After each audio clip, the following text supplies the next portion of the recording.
at age 55, her yearly spread. And what's interesting about this is her Pluto card is the Jack of Club. So Came definitely, up from there. That's interesting, right? Came up from definitely a transformation.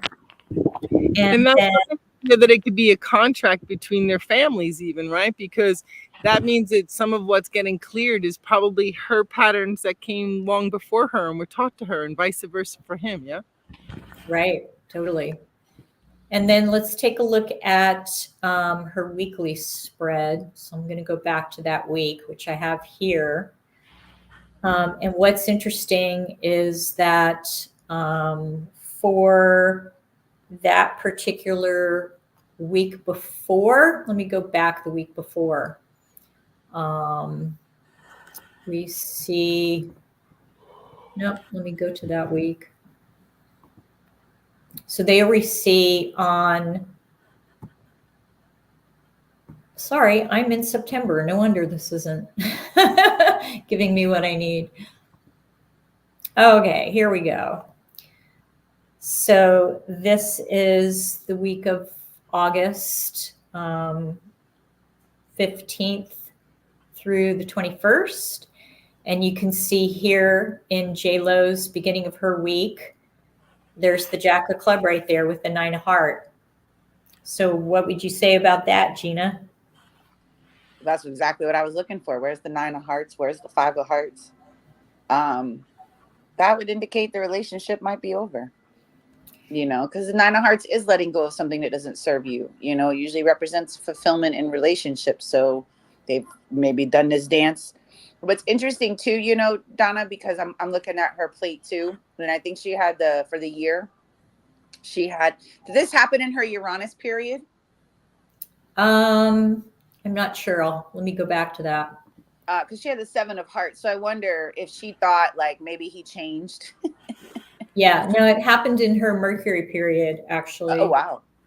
Yeah. So in the But what's interesting too, though, Gina, is that if you fast forward to the next year, she does have a 9 of Heart as her long range for age 56.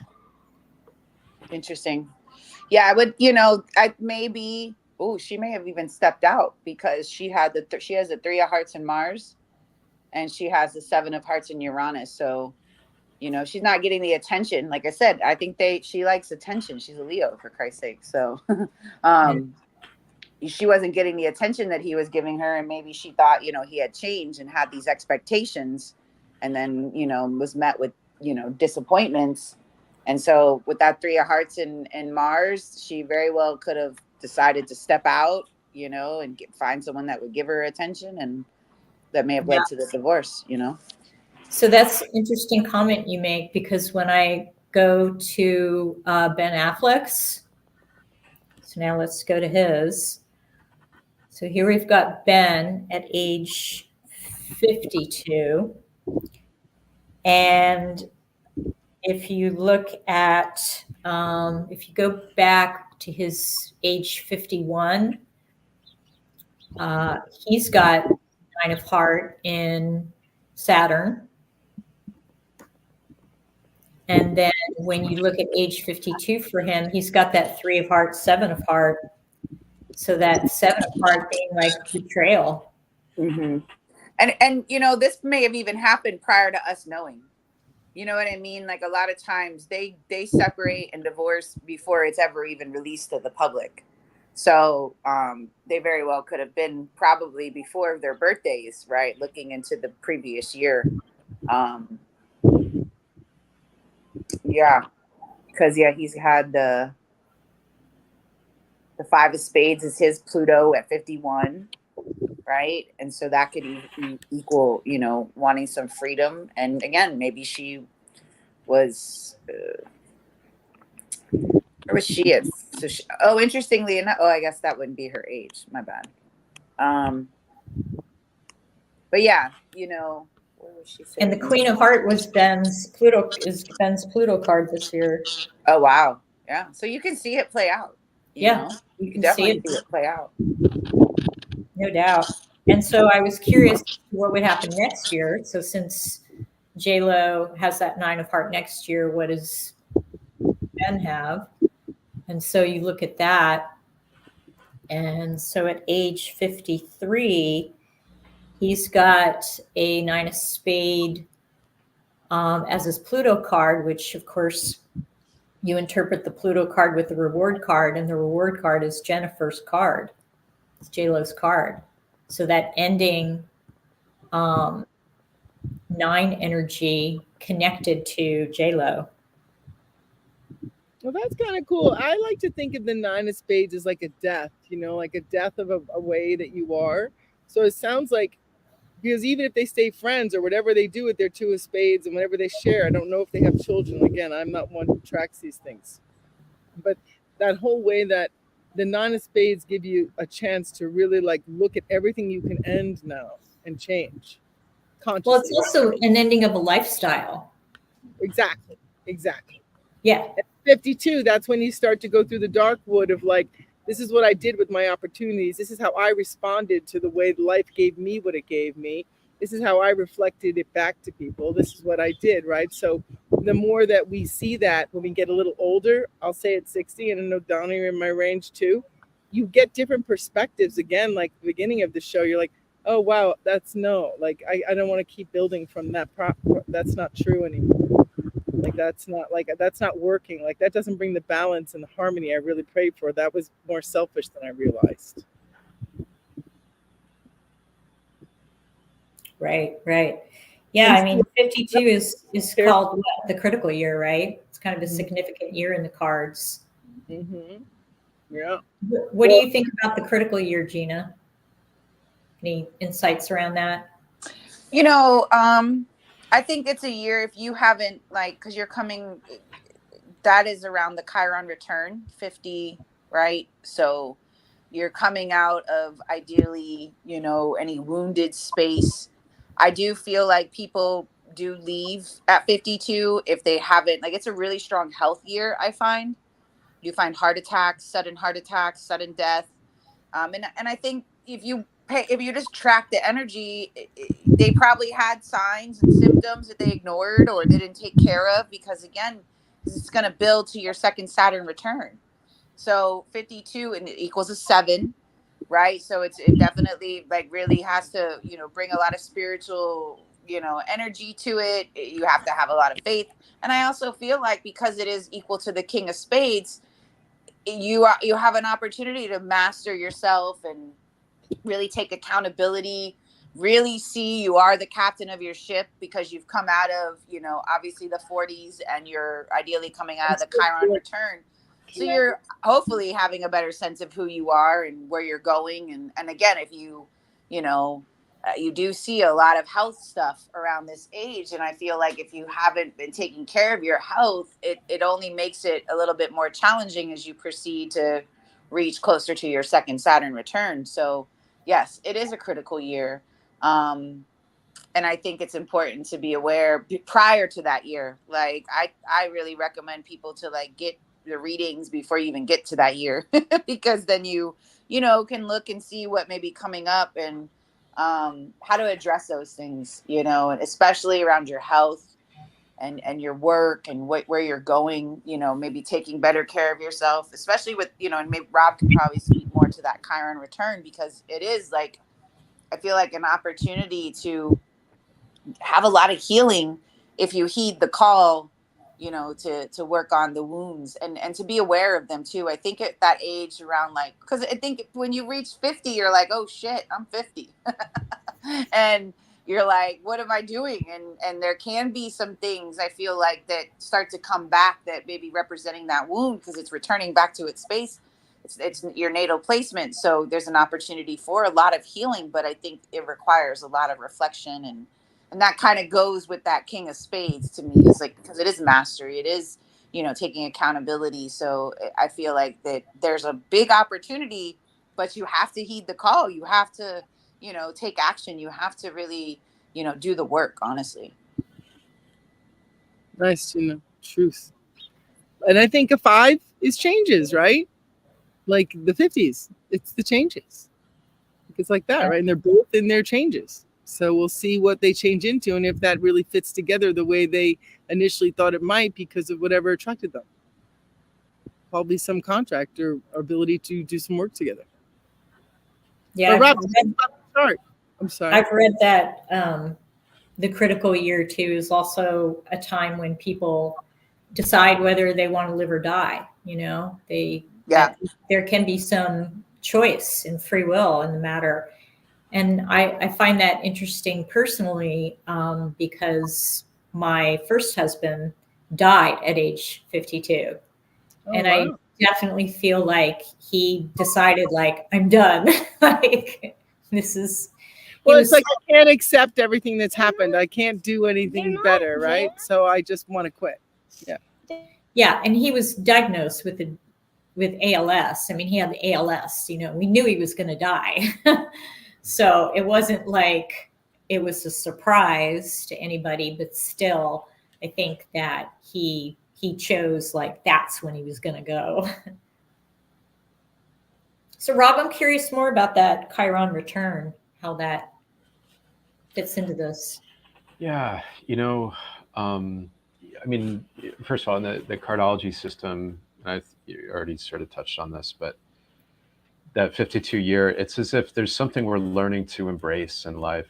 And that 52nd year in that system suggests that, hey, this is a year where it's important to receive and to be open to those energies of whatever it is for you, you know. With the Chiron return, it's sort of the culmination of, the Chiron, from my perspective, is related to the inner child wound. It's related to a wound in a past life, but that was resurfaced as a child. And so the Chiron return, it's just sort of saying, like, hey, this is sort of completing a cycle of that old childhood wound, and it's likely showing up in some way, you know. So so that kind of how I see that one. And then it shows up differently for everybody because, of course, it's, depending on their chart and their childhood experiences. I was looking at the charts of J-Lo and Ben Affleck, and yeah, it's a really interesting story. Also, I can speak to that really briefly. But Grosjean, I'm happy to hear it. I don't know what the rush is. I was just going to say that I agree. Like, that 52 was a different time. Like, just the other day, somebody took up a picture of me in 52 at this festival I had started in 2016. And like, it was very much a time of expansion and big changes. Like, that was very different than anything else I was doing. So I think that's part of what, again, the fives initiate. It's like, let's shift it up and see how you feel in some different environments because we can get so ruddy. But I'm loving to hear about their chart. Please go on as much as you want. I'm curious. Yeah, well, I'll make it quick. It's interesting. With Jennifer Lopez, do you still say J-Lo? Like, I don't know, is that 290s or whatever? I don't know. But, Could be. yeah, I mean, so we don't have a birth time for her, but in her chart, it's very clear to me that in a past lifetime, she was someone well known. That shows up in her chart. Her south node of the moon is conjunct Jupiter. Her ruler is conjunct the sun. So it's as if she, being in the spotlight is something very natural and normal for her. Now, in her chart, there's a lot of childhood trauma in her chart and past life trauma. And there might be elements related to control and need to,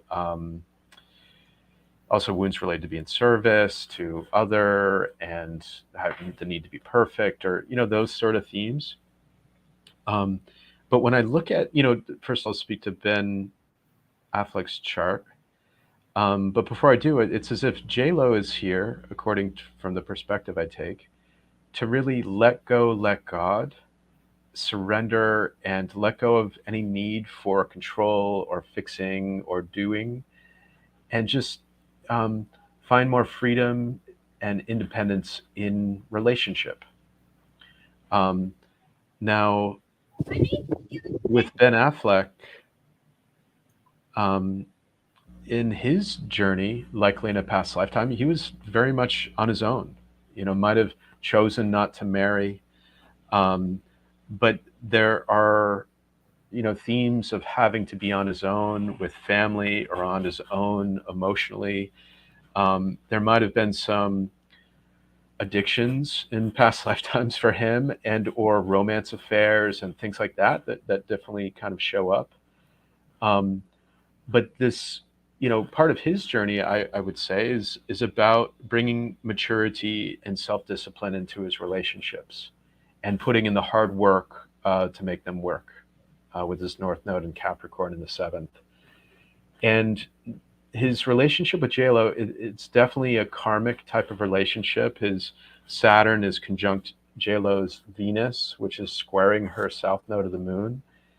And that it suggests that part of the challenges perhaps for JLo is about indecision in relationship, or the need for variety, with that Venus Gemini squaring the South Node. But it could also relate to communication and relationship.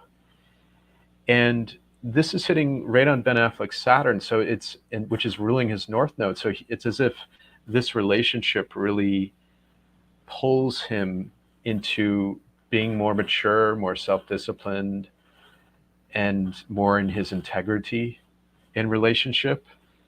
But it also, with the Saturn in the 12th house, it asks for him to have this sort of sense of forgiveness, compassion, spiritual love.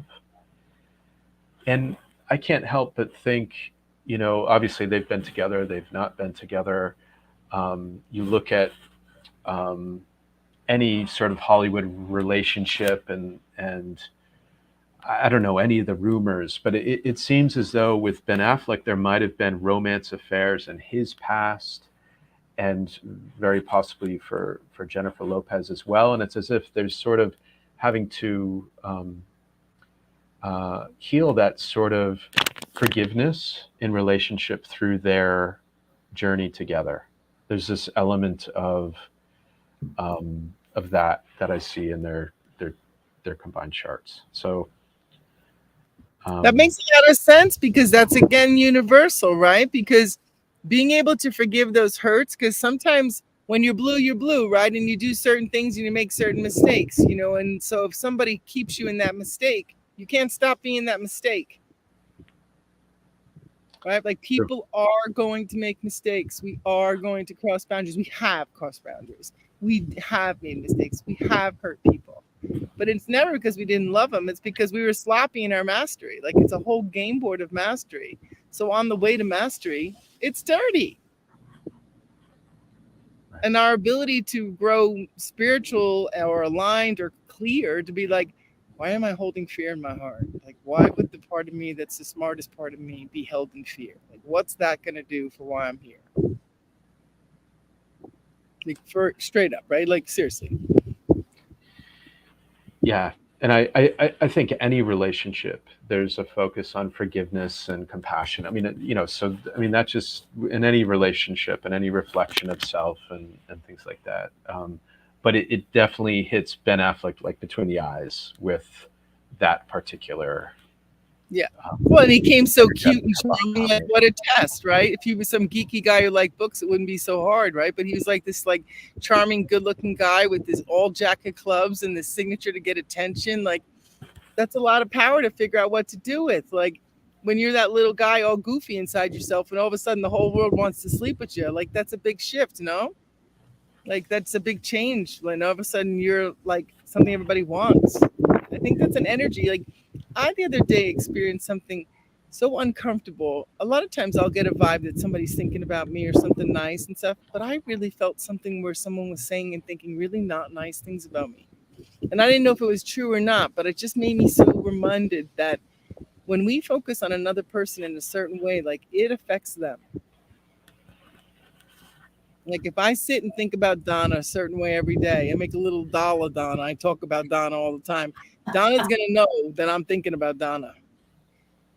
You're making me think voodoo dolls. I mean, I was just going to say, you just said you had a doll. Like, that sounds a little voodoo-ish there.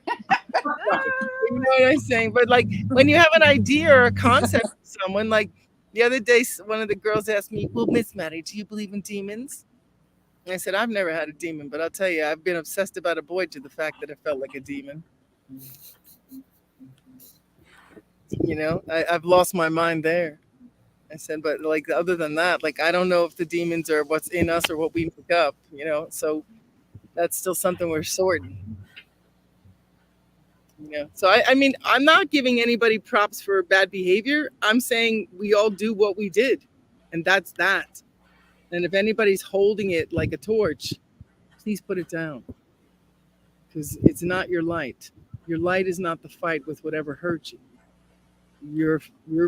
It's your light. It's your lighthouse. That's the light you want to guide you, not the rage inside you. It's not going to do anything but keep us in loops. So yeah, obviously the story touches my heart, and I've been totally distracted in and out with Felix, so I'm just speaking what comes up naturally. So hope it touches. So yeah, so I'm thinking about the spread, and I'm thinking about the patterns in relationships. I'm wondering what cards we can pull to give ourselves some insight into how we manage this long-running, he did this to me, she did this to me, I'll never forgive you for that. Some things can be forgiven and some things not, I'll never forget, it won't leave me, that kind of energy, you know what I mean? That torch of the narrative that you hold. You want to hold a reason that you're there. So I think one of them should be the torch. Let's see. And the other one could be the truth. And the other, let's see. The guidance of the cards, like what to do with this part of us that's held so tight in our hurts and wounds, that became so mentally engaged, like a ping pong game all day for every day. And now we want our hearts back. Wow. We want these torches. So the torch is a 9 of heart. Mm-hmm. Mm-hmm. So the divorce. Mm-hmm. Yeah. And the truth is the 4 of spade. The true foundation, right? The most mature foundation at that level. Yeah. Because we are still all growing up together. We can't deny we're all growing up together. Like that's our collective rite of passage. I still say yes. That's what's up. Go ahead. And guidance, 5 of diamond. Kind of like what Gina was saying, having, more fun and maybe that could have been more helpful in their 2 of spade composite energy relationship. Mm-hmm. Not holding those old running archetypes gripped in that torch, like driving yourself to that. I remember my first husband, because my parents were divorced and married so many times, it was like part of my dialogue, right? Whereas his parents are still married for 60 something years. And like, he would never think of that word. And when I'd even say it when we were younger, he'd be like, see, why would you even bring that word up? But when it's common in your patterns, you're like, well, who knows, When my dad walked me down the aisle, he said to me, I said, oh, Dad, I feel so nervous. It's so sensitive. It's such a weird day. Like, I can't believe this is happening. And he says, oh, it's your first one.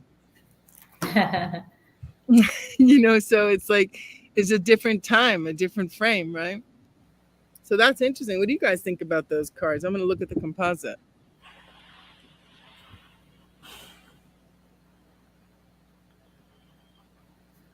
So once again, the torch is a 9 of heart.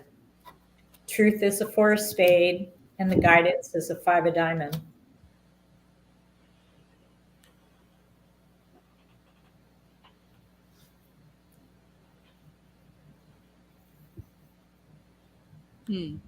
That's funny. And the composite, I think, is a 5 of diamonds from my adding up. So that's kind of funny. Oh, wow. It's like we're changing our values. Like we have to change our values and not value right and wrong, not value protective systems called our personalities. Like we're changing our values to what is the experience to be completely accountable and sovereign and interact in a way that's, true to where you're at the moment and not trying to hold anybody to anything, just true. Because those diamonds, they still hold a lot of values, but they are pretty malleable. those fives, but they're so charming. The five of diamonds. I mean, I have one that his birthday is today, and my goodness, he is one of the sweetest, most charming boys ever. You know what I mean? So I don't know what you found in classrooms with five of diamonds. What did you find, Donna? Oh yeah, well, it's a salesman card for a reason. It's because they use their charm, can kind of like have an uncanny understanding of what you want to hear, and they present it just that way. Just exactly what he does. The boys always say he just knows what to say because he always says the nicest things to me when I'm around him. I'm like, oh, thank you. You know, so he's wise like that. That's true. It's their gift. But that yeah, makes they have sense. a Jack and Venus and a Jack and Neptune. They can talk their way into or out of anything. That's right. But that's a wise message. If they're telling us to learn what the other one needs to hear and what you want to say to help them feel good, like that's a wise message. Like that's not all about self-protection and bringing up the past. Like it's saying to that person what they might need to hear to get their heart knowing that you're connected, because that's what he was able to do with those words. Yeah. So maybe that's the message. Use your words more wisely. Well, they also have a 3 of club second karma card. So the gifts that they bring into this lifetime is that, you know, the mental creativity, the, you know how. It's the writer's card too. So they do have, like you said, they have gifted language, gifted words that they can communicate with. It's an interesting card too, because like they're really messy though. Like I found with students, like even in the classroom that like didn't clean up their station. It was those 5 of diamonds, man. and then they try and talk somebody else in the group to do it for them. Oh, the Jack of clubs. See, they're very convincing. They'd be like, yeah, you can get this for me, thanks, and like dip out. Like next thing you know, they're gone. You have to clean it up because they already left. You know, so true. They're very smooth. You know, those 5s, you know, they have that ability. They have that, like, you know, ability to kind of switch it up. You know what I mean? They can easily play characters, I feel, you know, with that energy, like being able to kind of be in a role and then be out of a role and be in it, halfway in it. And I think 5 energy has that, like, that chaotic, like they even though their stuff is all over the place, they know exactly where it is. So, exactly. You know what I mean? Oh, that's so my son. Oh my gosh. I always say they thrive in chaos and ambiguity really well. Rob, how you doing, Rob? Yeah, I can't argue with any of that. You should see my desktop. Exactly. I can't. I'm not a 5, but that 5 really does push me, and I live in like everything is. But I know where everything is, and if you move it, I'm gonna be really mad. I know where it is. Don't touch. Don't mess with my mess. Yeah, I'm cat sitting for my son right now because he's in Arizona at a event called Form at Arcosante, and it's a big music event that's like the whole week. So he's living his best life right now, and you know his place just like even growing up, like we had to have certain rules about, you know, because I liked everything to be like organized, and he was so messy, and he's still messy as an adult. I go into his place and I'm just like, oh, have to make sure that I don't like overstep my boundaries and clean while I'm there. It seems like they're more focused on their charm and their experience, and they're not trying to control their environment the same way, right? Because I know Right. my not being able to clean and sweep the house and do certain things, like it's giving me some weird twitches. Like I'm like, man, what's going on? Them some hard wires, and I don't even know why I have to do it. Like it's got compulsion energy in it, right? It's because I'm trained, you know, at a certain level through myself. I don't think a 5's looking for that, for their creativity to flourish, right? I think they want to be more in the flow state to allow things to come through so they can be who magical people they are. So I wonder if the 5 of diamonds is the composite, if it's not an invitation to recognize things are going to get messy before they don't. Like there's going to be some messes, going to be some really big messes before we get to a clarity that goes next. Like, that's what I sense. It's like, get ready and remember what your real values are, because if you're not living from them, you're not going to necessarily shine as bright as you can. I agree with that. And I think, like with my son, like sometimes he kind of prods me to get outside of my comfort zone. And we all know that sometimes you need to do that in order to grow. You got to take some risks. So sometimes that does mean having to get out of that box. Yeah, there's a risk of being really vulnerable to what you really feel. I mean, the more I recognize how deeply we hold our stories, there's a lot of letting go of some of the things that you just say without even thinking. Right? Because everything you say is running a tape, right?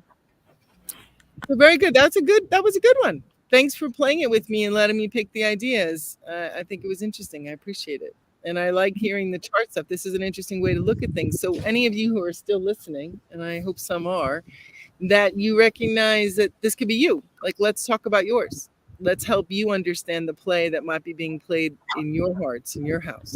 That's the intention. And you go to the familycardtable.com. We've got little packages. And I believe they're still on the sale, and that'll probably run for another week or two. It was for the equinox in September. We had a 70% off sale for all the packages. So hit it up while it's there. Subscribe below. Like, we're looking for this space to be a place where everybody's grace can grow, where we talk about what might be going on beyond the, loop that we're in, where we're just so sick of it that we don't know if we want to be here when we're 52. Right? We don't want to get so sick of it that we're not sure we want to keep playing. We want to get smart enough to see that we're all energies and that we have to learn to work together with more consciousness. So you're invited to be one of those brave souls. And we'll be back here in 2 weeks to do that. And what else? Anything else you guys want to wrap up with? So next week we'll be on Clubhouse. Is that right? Next Friday, 5:30 p.m. on Clubhouse. And it's a fun, I don't know if everyone listening has been there, but it's a fun app where you can have a conversation with us. We'll be spending time connecting with people in the audience. How was it last week? I wasn't there last week. It went pretty good. Lewis came in, another Five of Hearts, and he opened up some conversations. And Donna was there, which was swell. She stayed for most of it and then cut out. Gina came in and always was smarter than ever. I mean, it was a room. I sometimes the thing about Clubhouse is, if you let it go, it's like the beginning of the bar. Like, you open up the bar and a few people come in. And if you stay open and you keep the vibe, all of a sudden you got a full bar, and everybody's in there and everyone's talking, and then it dwindles. And then you get the second set of people who came from another bar and they want to hang out at your bar for a little while before they go to bed, right? So, like, that's how I think of Clubhouse. Like, I think of it as like I'm a virtual bartender. That's so funny. So I think it's an interesting thing. So it's Friday night conversations, that's what we're doing. Like, I'm going to start making a fire and sitting at the fire and talking so that I don't feel annoyed to just be sitting looking at some computer, making believe I'm talking to friends. I'm going to try to add my fire to it. But yeah, I mean, we're really just looking to get so genuine with you. I mean, yeah, I'm definitely not famous, but I'm for sure as authentic as I can possibly be. And I'm doing whatever feels right to me to follow what is going to help us all get more liberated.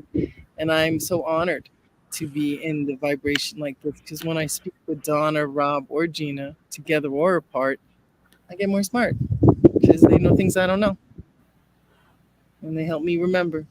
So we'd love to help you remember too, and get it all on the table and not under, because under the table is not going to work for you.